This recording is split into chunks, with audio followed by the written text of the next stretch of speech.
The tale of melon city, Vikram Seth की poem है। ये पोएम एग्जैक्टली याद दिलाती है एक एकांकी की, जिसे लिखा है भारतेंदु हरिश्चंद्र ने। उसका नाम था अंधेर नगरी। पुरानी कहानी है, अलग अलग तरीके से अलग अलग नरेटिव में पेश की जाती है।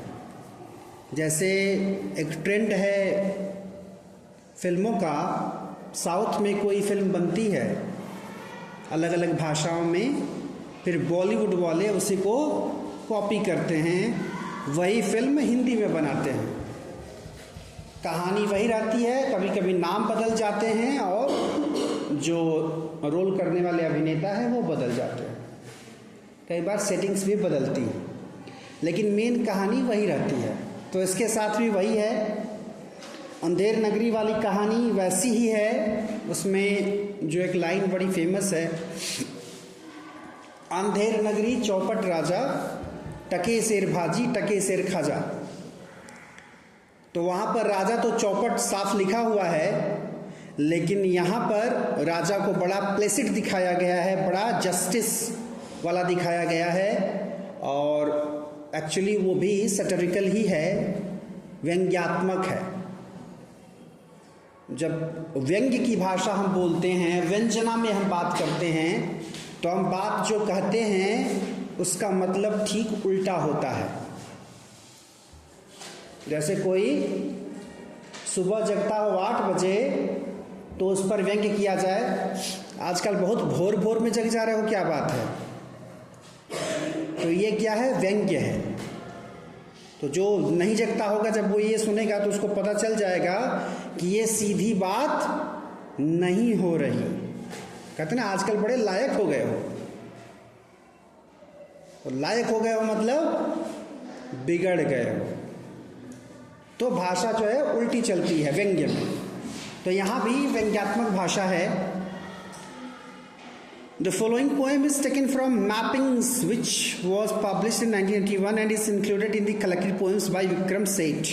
Mappings की कविता है और उसी में से एक एक्सट्रैक्शन है, ये एब्स्ट्रैक्ट है। एक कलेक्टेड पोएम्स नाम की एक बुक पब्लिश हुई थी, उसमें कई सारी पोएम्स थी, उसमें ये पोएम इंक्लूड थी, वहीं से ली गई एक पोएम। जो राजा है वो जस्ट और प्लेसिड है, तो क्या वो अपने न्याय को बहुत दूर तक ले जाता है। कई बार ऐसा होता है, खास करके पुलिस वाले कई बार ऐसा करते हैं।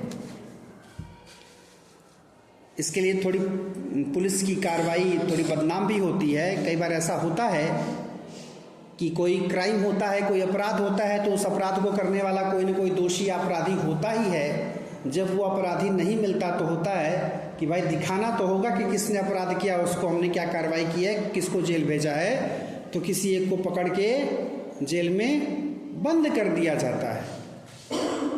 तो कई बार इस तरह की गलत कार्रवाई होती है। तो यहाँ जो राजा है ये भी न्याय करने के लिए, तो न्याय करने के लिए समझ भी होनी चाहिए। वैसे भी न्याय का जो आइडियल तरीका है वो ये है कि चाहे कई अपराधी बच जाएं, लेकिन कोई निर्दोष सजा न पाए।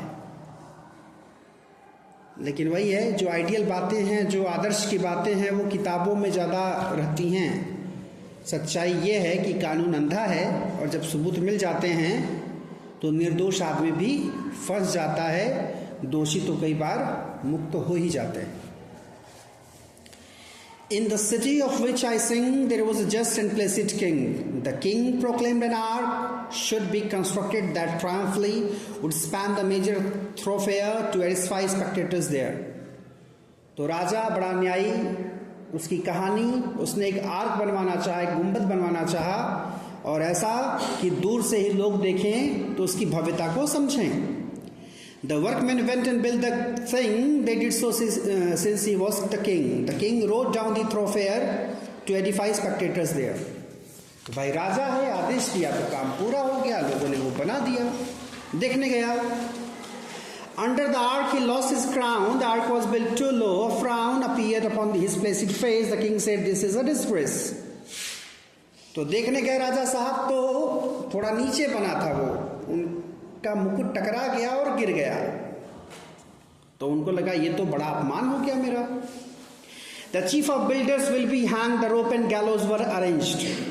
तो हुआ कि भाई जिसने उसको बनवाया है, जिसने ठेका लिया है, बिल्डर लोग, क्या है गलती, नीचे था गिर गया सिर पर, या मुकुट हट गया गिर गया तो अपमान हो गया, तो राजा के अपमान की सजा मौत।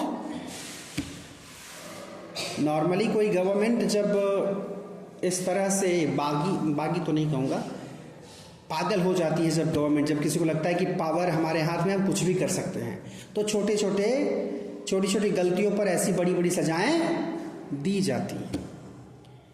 तो हुआ कि बिल्डर्स के चीफ को बुलाएंगे और हैंग किया जाएगा। The chief of builders was led out, he pass the king, he gave a shout, O king it was the workman's fault, O said the king and called the halt. तो वो आया तो बोला कि प्रभु गलती मेरी नहीं है, काम करने वालों की है। तो वही कहानी, वो फिर दोषारोपण का दौर शुरू हो गया।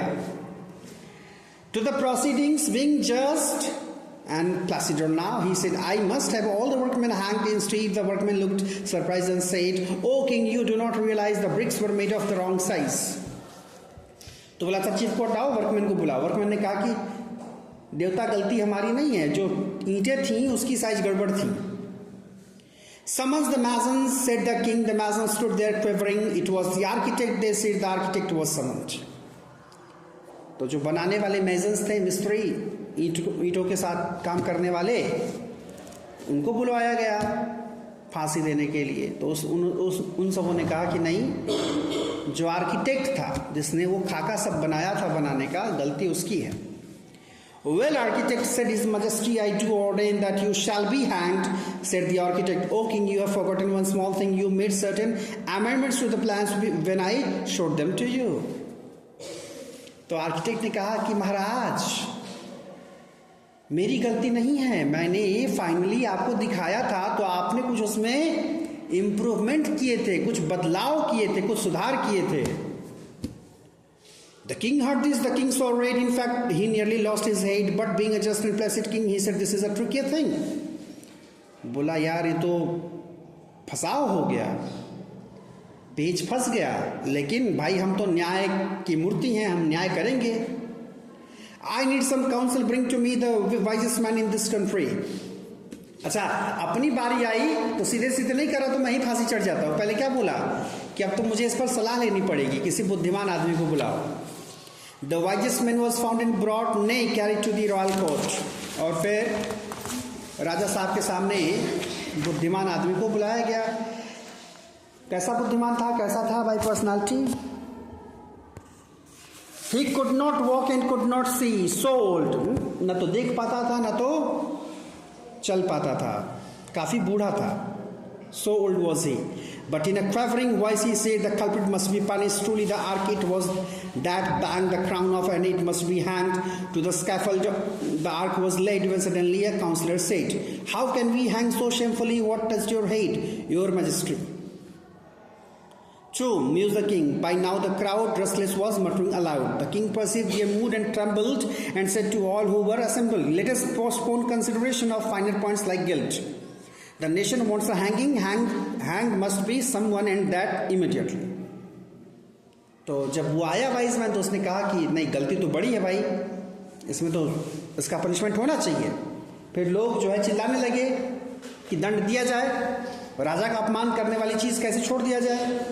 तो राजा को लगा कि भीड़ जो है ज़्यादा परेशान है कि किसी न किसी को हैंग किया जाना चाहिए। वो ये किसी न किसी को नहीं, जो दोषी हो उसको, लेकिन राजा का यह मानना है कि पब्लिक चाहती है तो किसी न किसी को हैंग किया जाए।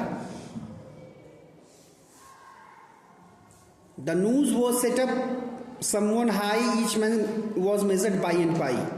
और जिस तरह से वो बनाया गया था न्यूज का मतलब जिसमें गर्दन डालनी होती है, वो जो फंदा है, तो काफ़ी ऊंचाई पर था, तो लोगों को बुला बुला करके उनके गले की नाप ली जा रही थी कि किसका जो है गला फिट बैठेगा, उसको फांसी चढ़ा दिया जाए।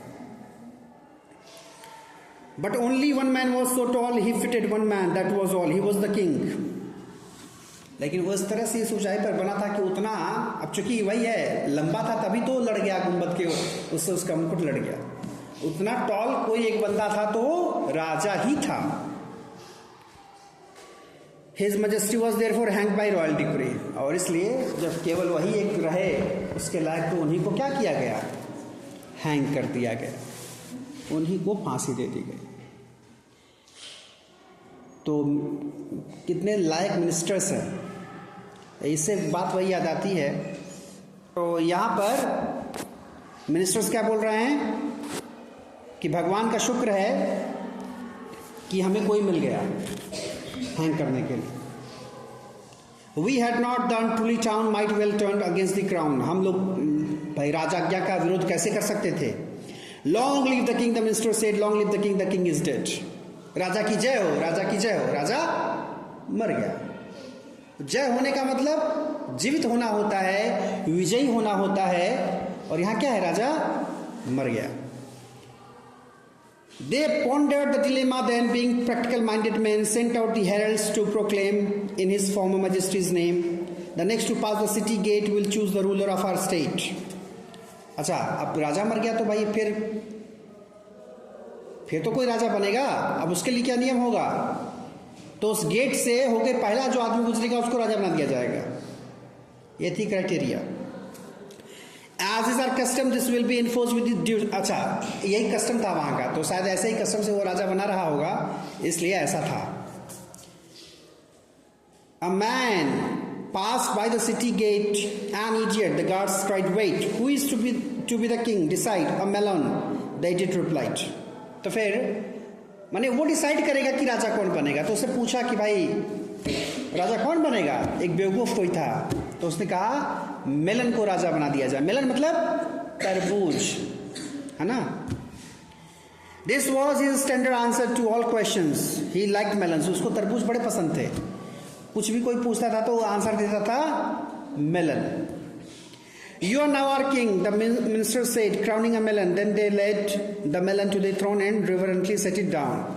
तो सारे मंत्रियों ने बाकायदे तरबूज को मुकुट पहनाया, उसको उठा करके ले गए, जाके राजगद्दी पर बिठा दिया।